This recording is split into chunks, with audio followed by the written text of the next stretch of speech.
T is diagonalizable है तो characteristic polynomial जो होती है वो स्प्लिट्स करती है, ठीक है। फिर हमने एग्जांपल नंबर 3 एंड 4 हमने किया था, एग्जांपल नंबर 3 एंड 4 उसमें क्या था, एग्जांपल नंबर 3 में जो थी कैरेक्टरिस्टिक पॉलिनोमियल ऑफ टी वो स्प्लिट्स करती है बट डायगोनाइजेबल नहीं होता है। नंबर 4 में characteristic polynomial of T splits करती है बट वो डायगोनाइजेबल हो जाता है, ठीक है।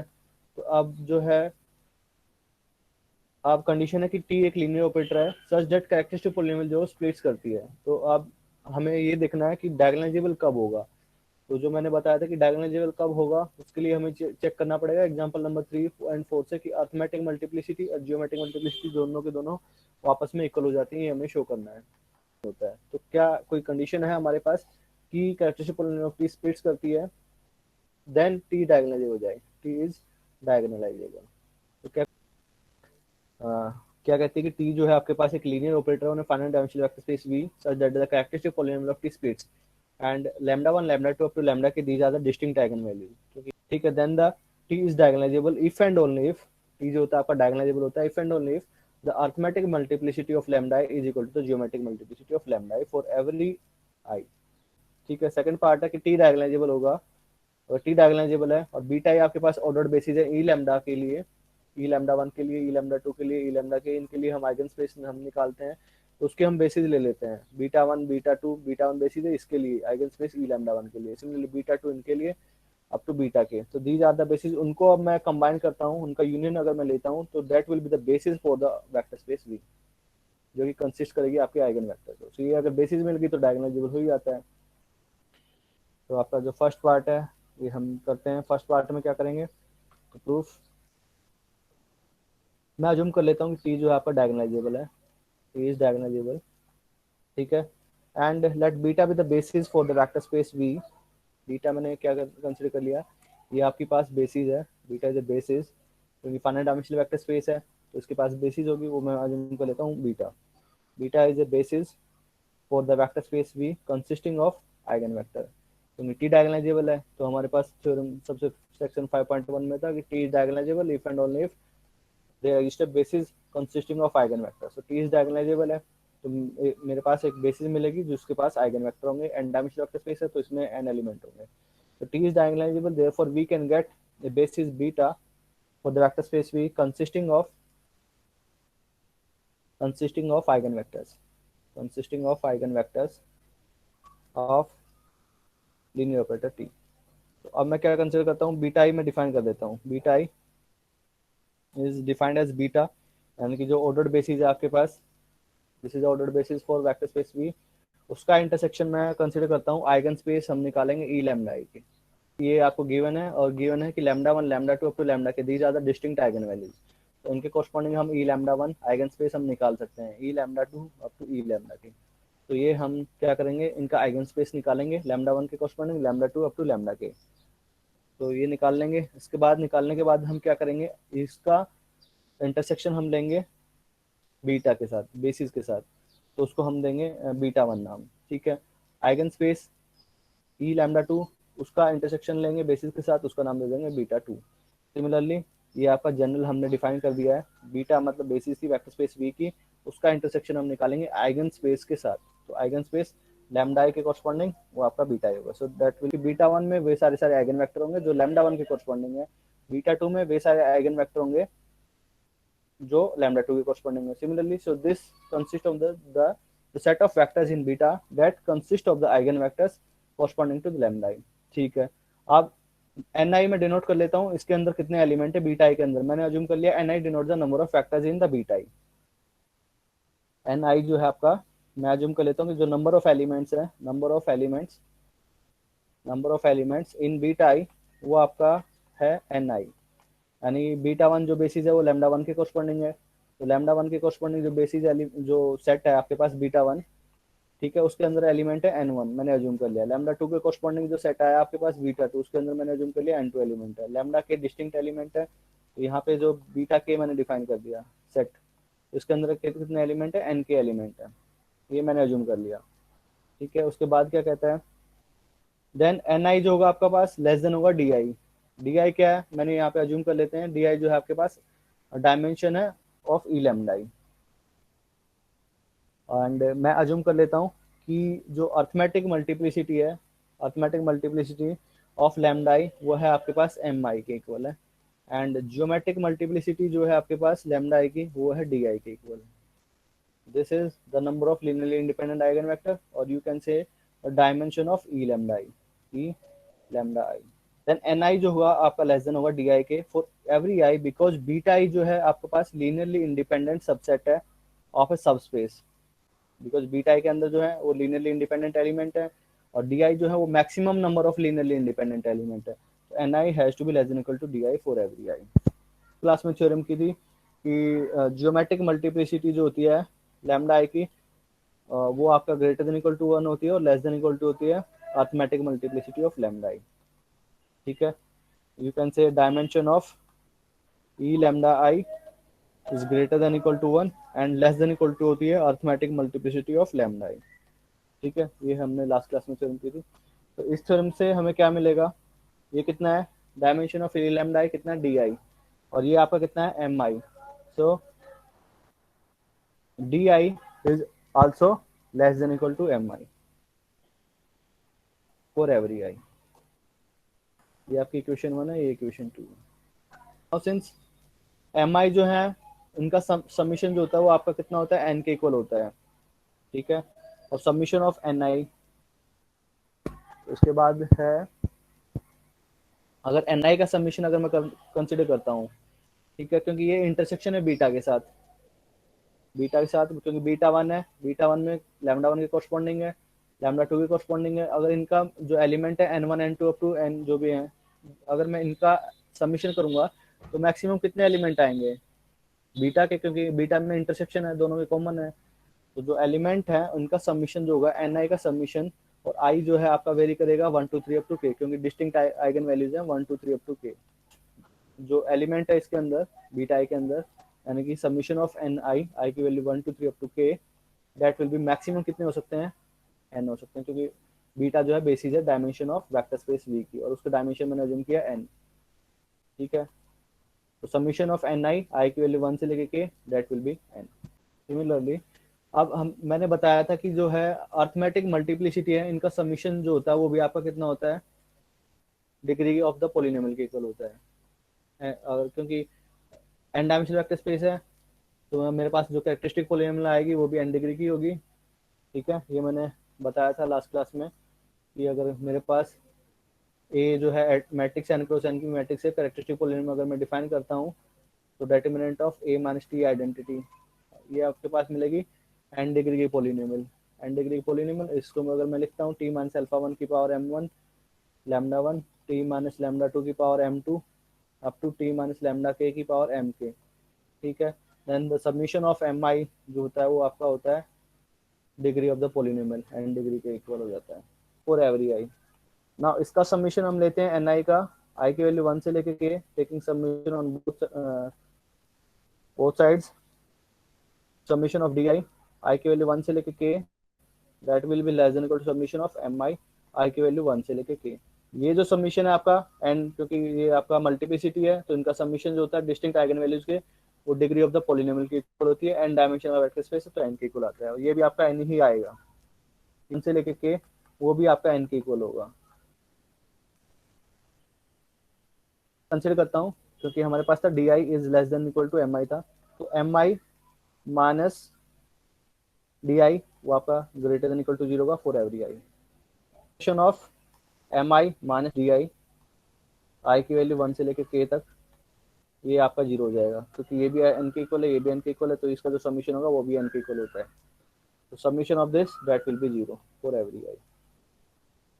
ऑल्सो यहाँ से m I minus D i ये आपका पॉजिटिव है, नॉन नेगेटिव क्वांटिटी है, M I minus D I is non negative quantity है, सबमिशन आपका 0 है, नॉन नेगेटिव क्वांटिटी है, ये आपका तभी पॉसिबल हो सकता है जब ये 0 होंगे, m I minus D I is 0 for every i. This implies m i has to be equal to d i for every i. Lambda 1 lambda 2 up to lambda k, इसके कॉरस्पॉन्डिंग हमारे पास set था S1 S2 SK। ठीक है, ये आपके पास l i set थे, these are the l i set. Then मैंने कंसिडर किया इनका सेट, इनका union S1 union S2 union union SK। मैंने शो किया कि ये भी आपका लीनियरली इंडिपेंडेंट होता है। अब है कि अगर आपके पास यहाँ पे बीटा वन जो है बेसिस है, lambda one lambda two up to lambda k, इसके कॉरस्पॉन्डिंग जो आइगन स्पेस निकालते हैं वहां से E lambda one, E lambda two up to E lambda K, हम ये निकालते हैं। तो इसके लिए हम निकालेंगे हम बेसिस, हम निकालते हैं ई लैम्डा वन के कॉरस्पॉन्डिंग, वो मैंने एज्यूम कर लिया बीटा वन, इसके कॉरस्पॉन्डिंग में ले लिया हमने बीटा टू बेसिस, एंड इसके कॉरस्पॉन्डिंग बेसिस है बीटा के। ठीक है, यहाँ पे एल आई था तो इनका यूनियन एल आई होता है, लीनियर इंडिपेंडेंट, ये भी हमने थ्योरम की। अब ये थ्योरम है कि अगर इसके कॉरस्पॉन्डिंग हम बेसिस निकालते हैं, इसकी कॉरस्पॉन्डिंग ये बेसिस है, इसके कॉरस्पॉन्डिंग ये बेसिस है बीटा टू, और इसके कॉरस्पॉन्डिंग ये बेसिस है, देन इनका सेट अगर मैं कंसिडर करता हूँ, इनका यूनियन ले लेता हूँ, तो वो आपका बेसिस होगा, that will B basis for the vector space. ये आपका कन्वर्सली मैं अज्यूम करता हूँ कि एम आई जो है डी आई के इक्वल है। इन फर्स्ट पार्ट के लिए हम प्रूफ करना चाह रहे हैं कि एम आई जो है डी आई के इक्वल है, arithmetic multiplicity of lambda is same as geometric multiplicity of lambda I for every I. मेरे को शो करना था diagonalizable, but we simultaneously show that T is diagonalizable and prove the B part. I मैंने assume कर लिया beta I जो है आपके पास ऑर्डर्ड बेसिस है for the E lambda I, then उनका सेट हमने कंसिडर कर लिया beta one union beta two up to beta के, हो गया वेक्टर स्पेस वी का। Then by theorem 5.8, beta is a linearly independent subset of the vector space V। ये मैंने अभी बताया था, ये थ्योरम हमने करी थी। ठीक है, तो उसी के अकॉर्डिंग हमने ये कंसिडर कर लिया, ये इसकी बेसिस है, इसके लिए इनका यूनियन मैंने कंसिडर कर लिया ये। नाउ क्योंकि ये बेसिस है इसके लिए, तो एल आई सेट तो होगा ही होगा, ये भी एल आई सेट होगा, ये भी एल आई सेट होगा, तो सारे सारे जो है एल आई सेट है। अब बाय दिस थ्योरम बीटा जो है आपका एल आई सबसेट होगा, beta is l i subset of v. अब मेरे को शो कर देता हूँ कि अगर dimension of vector space v, अगर मेरे पास एन डायमेंशन वेक्टर स्पेस है, अगर मैं क्लेम कर देता हूँ कि डायमेंशन ऑफ बीटा वो भी आपके पास एन है, तो beta is a basis, beta is a basis for the vector space v. तो ये बीटा जो है आपके पास एल आई सबसेट हो गया वेक्टर स्पेस वी का। Beta by that theorem beta is l I, given क्या है कि अर्थमेटिक मल्टीप्लिसिटी जो है आपके पास वो है ज्योमेट्रिक, अर्थमेटिक मल्टीप्लिसिटी ये है, ज्योमेट्रिक मल्टीप्लिसिटी ये है, these are equal for every I, it is given। now taking summation on both side, di I की वैल्यू 1 से लेके k, that is summation mi I की वैल्यू 1 से लेके k। अब अर्थमेटिक मल्टीप्लिसिटी है, डिस्टिंक्ट आइगन वैल्यू ये आपके पास आएगी dimension of the vector space v के होते हैं, क्योंकि ये आपके पास आएगा पोलिनोमियल, पोलिनोमियल की जो डिग्री होती है, तो ये अगर वेक्टर स्पेस वी से मैंने बताया था n डिग्री का पोलिनोमियल मिलेगा, तो डिग्री ऑफ n डिग्री का पोलिनोमियल है, तो समीशन ऑफ एम आई जो होते हैं वो आपका n के इक्वल होते हैं, समीशन ऑफ एम आई जो होता है n के इक्वल होता है, और n होता है आपका dimension of the vector space v, तो दैट विल बी n।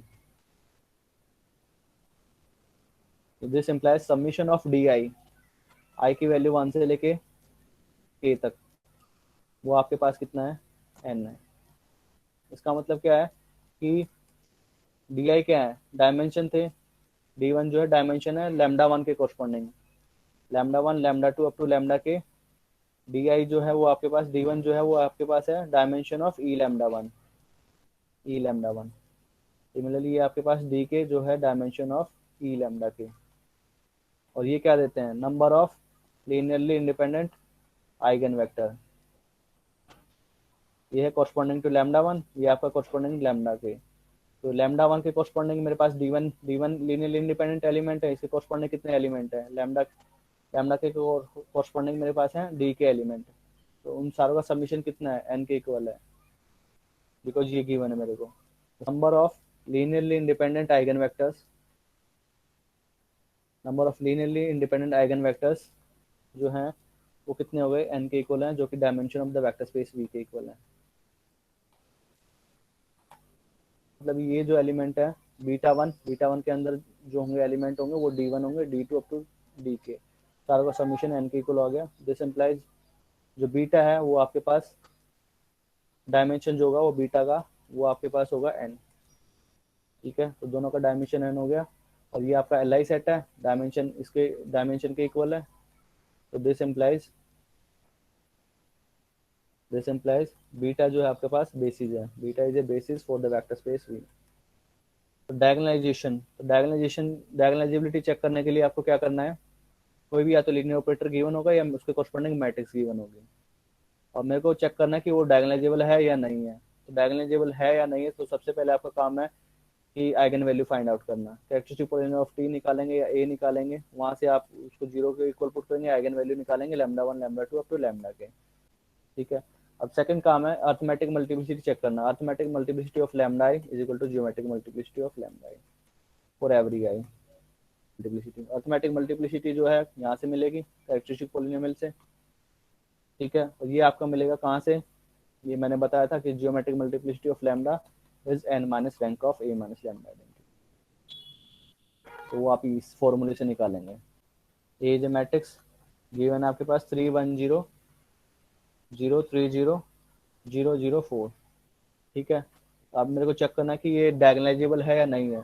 तो सबसे पहला काम होता है कैरेक्टरिस्टिक पॉलिनोमियल फाइंड आउट करना। तो कैरेक्टरिस्टिक पॉलिनोमियल है आपका determinant of A minus T identity. ठीक है। तो इसमें से टी जो है आपका सब्ट्रैक्ट हो जाएगा, determinant of A minus T identity. Now since upper triangular matrix है तो डिटरमिनेंट कितना हो जाएगा, product of diagonal entries 3 minus t into 3 minus t into 4 minus T. You can write minus T minus का 4 और यहाँ पे माइनस माइनस प्लस हो जाएगा टी माइनस 3 का होल स्क्वायर। जो ये आइगन वैल्यू है, आइगन वैल्यू कितनी है 4, एक आइगन वैल्यू 4 है और एक आइगन वैल्यू आपके पास 3 है। दूसरी आइगन वैल्यू कितनी है 3 है। अब इसकी अर्थमेटिक मल्टीप्लिसिटी वो आपके पास कितनी है, की जो पावर होती है वो आपके पास है 1। इसकी अर्थमेटिक मल्टीप्लिसिटी कितनी है लैम्डा 2 के कॉरस्पॉन्डिंग, वो है 2। अब मेरे को फाइंड आउट करना है geometric multiplicity, geometric multiplicity of lambda 1। 1 के लिए तो आपके पास पता है, अगर अर्थमेटिक मल्टीप्लिसिटी 1 है तो जियोमेट्रिक मल्टीप्लिसिटी ऑलवेज 1 होती है, because arithmetic geometric multiplicity less than होती है अर्थमेटिक मल्टीप्लिसिटी से, और ये आपका ग्रेटर देन इक्वल टू 1 होता है। तो ये भी 1 है, ये भी 1 है। तो in this case geometric multiplicity जो है आपके पास, वो आपके पास हो जाएगी 1 हो जाएगा। तो उसके लिए कोई वोरी करने की जरूरत नहीं है। ठीक है। तो अर्थमेटिक मल्टीप्लिसिटी जब आपकी 1 है तो जियोमेट्रिक मल्टीप्लिसिटी ऑलवेज 1 होती है। यू कैन, मेरे को फाइंड आउट करनी है जियोमेट्रिक मल्टीप्लिसिटी ऑफ लैम्डा 2 के कॉरस्पॉन्डिंग, वो कितनी होगी। तो यहाँ पे तो इक्वल है, ठीक है, बट अब मेरे को चेक करना है यहाँ पे इक्वल है या नहीं है। तो geometric multiplicity of lambda two कितना है 3। तो ये आपका होता है formula n minus rank of A minus lambda identity. Lambda की वैल्यू कितनी है 3 आइडेंटिटी। तो अगर अब निकालेंगे तो एन कितना है आपके पास, dimension of the vector space, और द आपके पास क्योंकि मैट्रिक्स के निकालना है तो एन की value 3 minus rank of A minus 3 identity. तो 3 में डायग्राम में से हम 3 सब्ट्रैक्ट करेंगे तो 0 0 1, और ये आपका बचेगा 1 0 0, और ये भी है 0 0। तो 3 माइनस 2 इज 1। तो जियोमेट्रिक मल्टीप्लिसिटी जो है आपके पास लैम्डा 2 के corresponding lambda 2 is equal to 3, वो है आपके पास 1। अर्थमेटिक मल्टीप्लिसिटी थी आपके पास, वो थी 2। तो these are not equal. Arithmetic multiplicity of lambda 2 is 3 is not equal to the geometric multiplicity of eigenvalue. So this implies ये आपका डायगोनलाइजेबल नहीं होगा। तो नेक्स्ट एग्जांपल के such that T of F जो है वो है आपका F of 1 plus F derivative 0 into x plus F derivative 0 plus F double derivative 0 into x square. तो ये आपका क्या है, लीनियर ऑपरेटर गिवन है। अब चेक करना है कि क्या टी डायगोनलाइजेबल है या नहीं है, whether t is diagonalizable or not। तो t डायगोनलाइजेबल चेक करने का मतलब होता है कि I can check t is diagonalizable if and only if उसकी मैट्रिक्स इज डायगोनलाइजेबल। ठीक है। तो हम चेक करना है कि ये डायगोनलाइजेबल है या नहीं है। तो मैं मैट्रिक्स फाइंड आउट करूंगा with respect to the standard order basis beta. Beta जो है आपके पास, इसकी जो बेसिस होती है 1x x स्क्वायर। ठीक है। तो अगर मैं f1 f2 f3, तो t ऑफ f1 मैं निकालता हूँ, और तो f1 कितना है हमारे पास, f1 है हमारे पास 1। तो टी ऑफ f1, तो टी ऑफ f1 कितना हो जाएगा f1 एट 1। ठीक है। तो टी ऑफ अगर मैं f1 में निकालूं, यानी कि f1 की वैल्यू 1 पे वो रहेगी 1। अब इसका डेरिवेटिव तो कांस्टेंट है, 0 हो जाएगा। तो 0 इंटू एक्स, यहाँ पे भी 0 यहाँ पे भी 0, तो 0 एक्स स्क्वायर। ठीक है। तो टी ऑफ f2 अगर मैं निकालता हूँ तो f2 की वैल्यू कितनी है हमारे पास x, f2 कितना है x है। तो टी ऑफ अगर मैं f2 निकालूंगा तो f2 कितना है f एट 1, यानी कि f2 रिलेटेड 1 कितना आएगा 1 हो जाएगा। इसका डेरिवेटिव, फर्स्ट डेरिवेटिव अगर मैं निकालता हूँ तो कितना आएगा 1। तो f का डेरिवेटिव इवेल्युएटेड एज जीरो, यानी कि यहाँ पे निकालेंगे हम f2 का डेरिवेटिव जीरो पे, तो आपका कितना होगा 1 इंटू एक्स प्लस ये कितना है यहाँ पे f का डेरिवेटिव जीरो 1, लेकिन डबल डेरिवेटिव क्या हो जाएगा जीरो हो जाएगा, कितना मिलेगा 1 into x square 1 into x square. Similarly f3 है, f3 कितना है वो है आपके पास एक्स स्क्र। तो टी ऑफ f3 अगर मैं निकालता हूँ तो कितना आएगा f3 की वैल्यू 1 पे, f3 की वैल्यू 1 पे यानी कि 1 का होल स्क्वायर 1 प्लस f का डेरिवेटिव एट जीरो, f का डेरिवेटिव कितना है f3 का डेरिवेटिव 2x और इसका डबल डेरिवेटिव जो हो जाएगा वो हो जाएगा 2। तो f3 का डेरिवेटिव, तो f3 का डेरिवेटिव जीरो पे कितना हो जाएगा जीरो हो जाएगा, फिर यहाँ से भी जीरो, उसका डबल डेरिवेटिव जीरो पे वो आपका है 2, यानी कि जीरो डॉट एक्स प्लस यहाँ से आ जाएगा 2x square. Therefore matrix representation of t with respect to the basis beta, t of f1 का कोऑर्डिनेट वेक्टर, f2 का coordinate vector, t of f3 का कोऑर्डिनेट वेक्टर कितना है 1x एक्स स्क्वायर। तो यहाँ पे टी ऑफ बीटा का कितना है 1 है, फिर x का कोफिशिएंट जीरो है, x का कोफिशिएंट जीरो है, u ऑफ f2 में x का 1 का कोफिशिएंट कितना है यहाँ पे कांस्टेंट का वो है 1, और फिर उसके बाद है एक्स का कोफिशिएंट वो भी 1 है, एक्स स्क्वायर का कोफिशिएंट वो भी 1 है। यहाँ पे कांस्टेंट का कोफिशिएंट 1, एक्स का कोफिशिएंट 0 और एक्स स्क्वायर का कोफिशिएंट 2। तो this is the matrix representation. तो ये आपके जो है मैट्रिक्स है ए 1 0 0 1 1 1 0 0 2। अब मेरे को इसकी बारे में फाइंड आउट करना है कि ये जो है डायगोनलाइजेबल है या नहीं है। तो डायगोनलाइजेबल है या नहीं है तो मैं क्या करूँगा eigen value eigen vector find out करेंगे।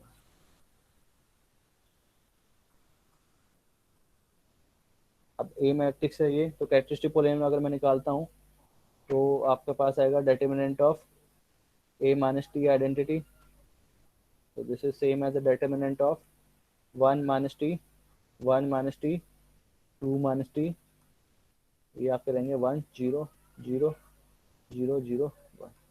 ठीक है, अब इसके अलावा अगर मैं एक्सपेंड करता हूँ तो ये मेरे पास आएगा 1 माइनस टी, डिटर्मिनेंट जो होता है वो आपका होता है summation of A I J into its cofactor. ठीक है, तो expanding along this along the column first column, तो फर्स्ट एलिमेंट इंटू कोफैक्टर -1 की पावर 1 + 1। ठीक है, वो पॉजिटिव रहता है, ये आपका कैंसिल आउट हो जाएगा, माइनस आएगा आपके पास इन दोनों का determinant, so that will be 1 minus t into 2 minus t a d minus b c. तो ये है आपके पास 1 minus t into 1 minus t और 2 माइनस टी। इसको मैं लिख सकता हूँ t-1 का होल स्क्वायर, माइनस माइनस यहाँ से प्लस हो जाएगा और यहाँ से माइनस टी माइनस टू। तो आपके पास कैरेक्टरिस्टिक पोलिनोमियल -t-1 का होल स्क्वायर देते हैं।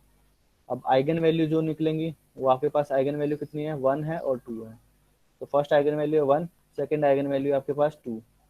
तो इसकी अगर अर्थमेटिक मल्टीप्लिसिटी हम निकालते हैं लैम्डा 1 के कॉरस्पॉन्डिंग वो कितनी है लैम्डा 1 1 1 के corresponding arithmetic multiplicity 2। Similarly arithmetic multiplicity of lambda 2 के कॉरस्पॉन्डिंग जो है वो अर्थमेटिक मल्टीप्लिसिटी कितनी है 1 है, तो दिस इज 1। अब चेक करना है जियोमेट्रिक मल्टीप्लिसिटी है, तो we can say directly geometric multiplicity of lambda 2 is 1, we can say. ठीक है, directly geometric multiplicity of lambda 1 corresponding, so that will be n minus rank of a minus lambda identity. N कितना है आपके पास यहाँ पे जो है rank है क्योंकि 3 × 3 मैट्रिक्स है, तो 3 minus rank of a minus lambda identity, a minus lambda की वैल्यू कितनी है 1। ठीक है, तो 3 minus rank of A minus lambda identity, diagonal में से 1 हम सब्ट्रैक्ट करेंगे तो कितना आएगा 0 0 1, ये आपके पास है 1 0 0 0 0 और ये आपका कितना होगा यहाँ पे 0 यहाँ पे 0, ये 0 ये 0 ये 1। ठीक है, तो इसका रैंक कितनी है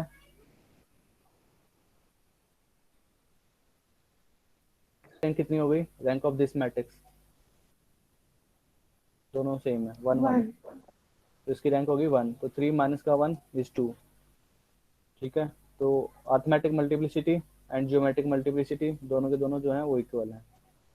ठीक है, तो इसका मतलब अगर एग्जाम पर्पज से शॉर्टकट निकालना है चेक करना खाली इतना ही बताना कि डायगोनलाइजेबल है या नहीं, तो आप यहाँ से बता सकते हैं कि arithmetic geometric multiplicity of lambda I is same as the geometric arithmetic multiplicity of lambda I for every I की value 1, 2। This implies the linear operator T is diagonalisable.